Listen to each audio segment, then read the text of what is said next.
আসসালামু আলাইকুম। আমাদের সংবিধানের 145-এর ক অনুচ্ছেদে বলা হয়েছে, বিদেশের সহিত সম্পাদিত সকল চুক্তি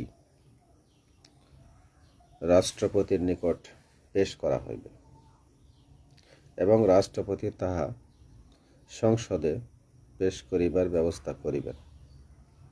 তবে শর্ত থাকে যে জাতীয় নিরাপত্তার সহিত সংশ্লিষ্ট অনুরূপ কোন চুক্তি কেবলমাত্র সংসদের গোপন বৈঠকে পেশ করা হইবে। গোপন বৈঠকটা কি জিনিস? আর প্রধানমন্ত্রীর নির্দেশ ছাড়া, প্রধানমন্ত্রীর পরামর্শ ছাড়া রাষ্ট্রপতি কোনো কাজ করতে পারেন না। তাহলে রাষ্ট্রপতি কোনো সাথে করতে পারেন না। এভাবেই প্রধানমন্ত্রী গোপনে ভারতের সাথে অনেক চুক্তি করেছেন, যেগুলো রাষ্ট্রপতির সামনে পেশ করা হয়েছে। রাষ্ট্রপতি জানে।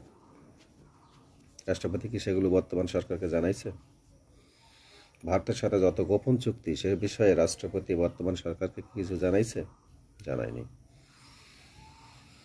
কারণ রাষ্ট্রপতিরও হাত পা বাঁধা ছিল, কিন্তু এখন তো হাত পা বাঁধা নেই। এখন জানাচ্ছে না কেন? এগুলো দেশবাসীর তো জানা উচিত।